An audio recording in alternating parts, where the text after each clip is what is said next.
Estamos de vuelta en la rotativa del aire, lo anunciado, señores, por Omar Mariluz antes de la pausa. Estamos con el ministro de Salud, Víctor Zamora. ¿Cómo está, ministro? Muy buenos días, gracias por atendernos. Buenos días, ministro. Muy buenos días, Omar y Carlos. Qué gusto poder conversar con ustedes esta mañana. Nos dirigimos a Huacho a inaugurar un nuevo establecimiento de salud con 100 camas de hospitalización.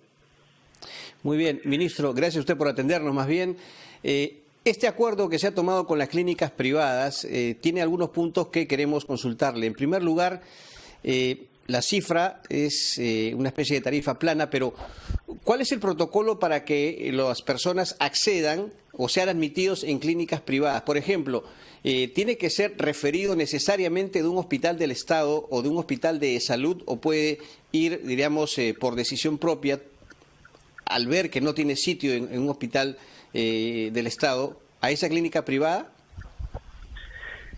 Bueno, gracias por la pregunta. Realmente este es uno de los acuerdos que hemos tomado, es afinar el mecanismo a través del cual se va a hacer la hospitalización de los pacientes que tengan una cobertura ya sea por el salud o por el CIS. Uh-huh. Este mecanismo será discutido en el momento en que se elabore el contrato, para poder justamente hacer que los flujos ni sean burocráticos que impidan el tratamiento, ni que sean totalmente flexibles que atenten contra el fondo que ambas instituciones manejemos. Entonces, ambas instituciones, felizmente, o sea, el Ministerio de Salud y la Seguridad Social comparten la misma mesa con la Asociación de Clínicas Privadas en el Comando COVID, que es la instancia que hemos creado en el Ministerio de Salud para poder afrontar esta epidemia. Y es ahí donde se va a hacer permanente la implementación de este protocolo. Pero, ministro, en algún caso, para que quede claro para la gente, sobre todo que nos escucha en este momento, ¿no? Una persona que siente los síntomas, que se siente mal, puede acudir a una clínica y luego solicitar el apoyo del Estado, o primero va a tener que, digamos, ser derivado de un hospital de salud, porque si no va a generar mucha expectativa en la gente y van a querer ir a las clínicas y esto puede generar una serie de problemas también. Ajá. Efectivamente, ambos mecanismos están contemplados, tanto la derivación, que debe ser el mecanismo principal cuando el sistema de salud no tenga el número suficiente de camas para poder asistir a los pacientes, como el de la atención directa.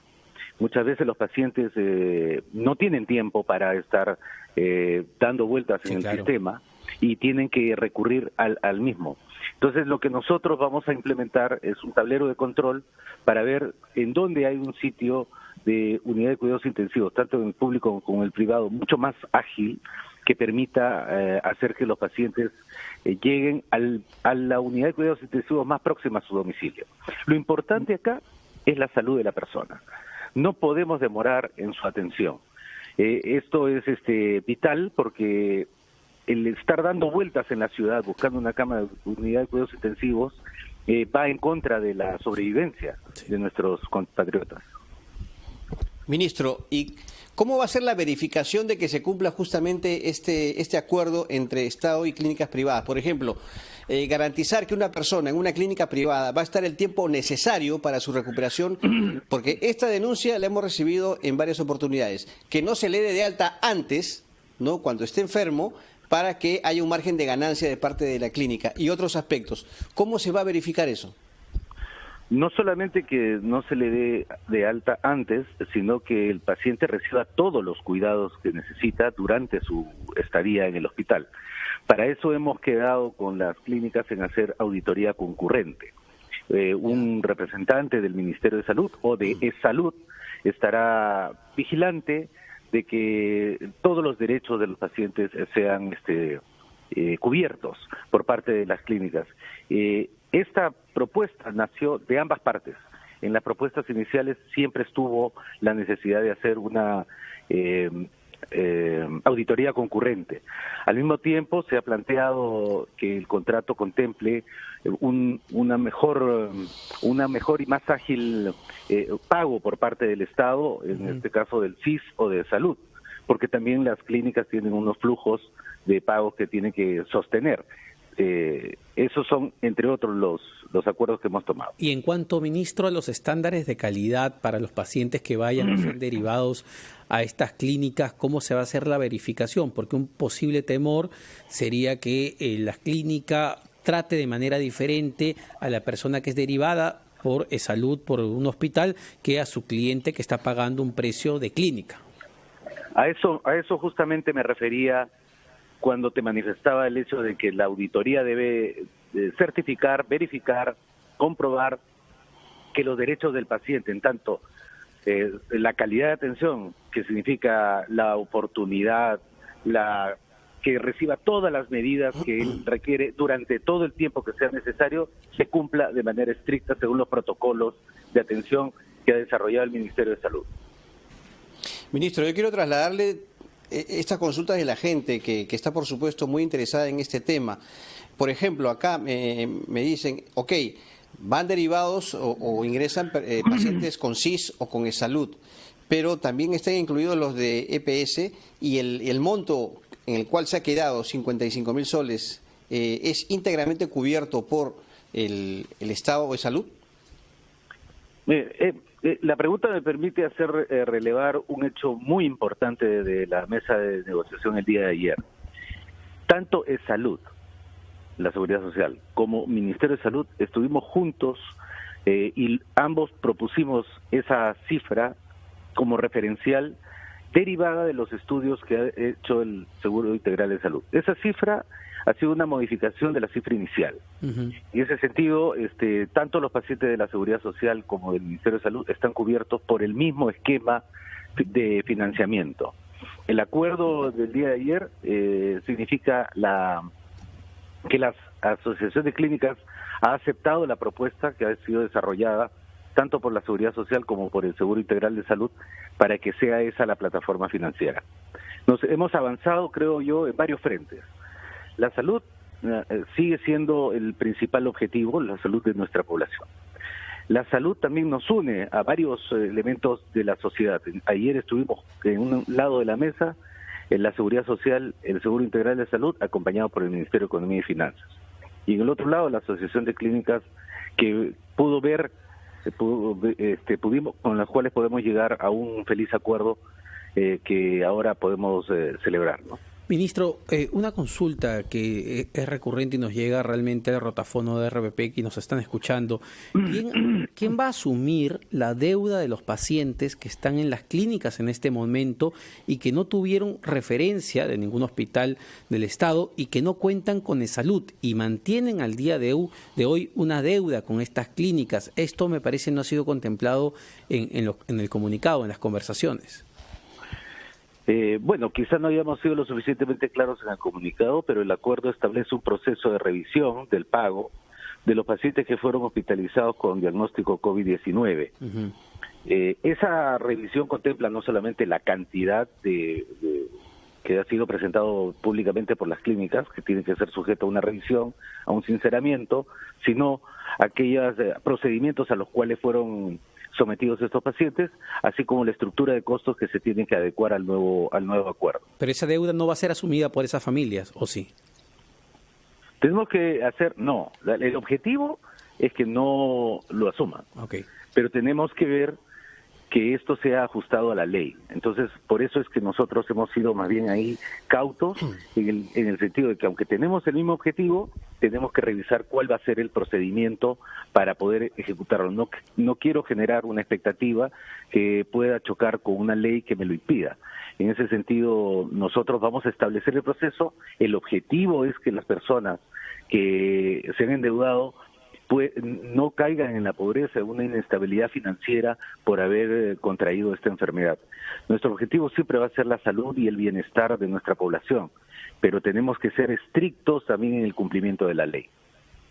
Ministro, hay otro tema importante y que nos han manifestado representantes de las clínicas privadas. A ver, el CIS le debe millones por atenciones a las clínicas privadas en un periodo que abarca, si no me equivoco, del 2016 al 2018. Y esto obviamente ha generado un alto nivel de desconfianza. Entonces, ¿cómo va a ser la cobertura, el pago de esto? ¿Cómo se va a salir de este problema, obviamente, que implica una deuda tan grande a las clínicas privadas por atenciones? La deuda existente entre el CIS y las clínicas privadas, previo a este acuerdo, no ha sido contemplado en nuestras conversaciones. Esas se trata en cuerdas separadas y ciertamente es parte de los procesos de auditoría que se realizan, si esos procedimientos que han sido realizados han sido de acuerdo a los protocolos. Pero entenderá, ministro, que la desconfianza venía justamente por allí, ¿no? O sea, si hay un compromiso de deuda, de pago de parte del Ejecutivo, hay otro que está pendiente. Entonces, si no me paga una cosa, obviamente se generaba la desconfianza. Este monto de deuda, ¿cuándo se va a cubrir? ¿Y de cuánto es? Ciertamente la desconfianza es bilateral, porque así como puede haber retrasos en el pago, nosotros afirmamos de que puede haber unos cobros que nosotros no estamos dispuestos a aceptar. En ese proceso nos encontramos revisando caso por caso la cantidad y la calidad de servicios que se están facturando a nombre del CIS para ver si estos pueden ser honrados. No es la voluntad del CIS, por supuesto, no honrar sus compromisos, pero queremos hacerlo de acuerdo a los procedimientos, protocolos aprobados por el Ministerio de Salud. Una última pregunta. Las fechas sí no te las puedo dar porque son procesos complejos. Una última pregunta de mi parte, ministro, a modo didáctico. ¿Cuántas camas, digamos, con esta medida, cómo se amplía la capacidad de camas y cuántas tenemos solamente en hospitales públicos libres?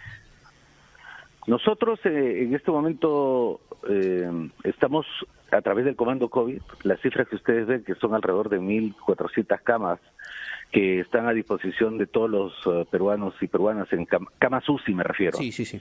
Esas camas son tanto públicas como privadas.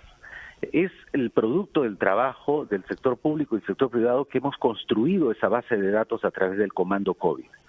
Ahí están las camas de todo el país que están disponibles para todos los peruanos y peruanas. Por eso es que ahora a esa base de datos le vamos a poner una plataforma informática que nos permita saber dónde hay una cama libre para ser utilizada, ya sea por el asegurado privado, el asegurado público, ya sea en su forma del e-salud o del CIS, de manera tal de reducir los tiempos de espera. Esto es bien importante porque el tiempo de espera para una cama UCI juega en contra del paciente. Este acuerdo con las clínicas nos va a permitir agilizar el uso de las camas tanto públicas como privadas para todos los actores. En el sector público también tenemos pacientes del sector privado que no han obtenido una cama o su seguro ya se acabó y se fueron derivados al sector público.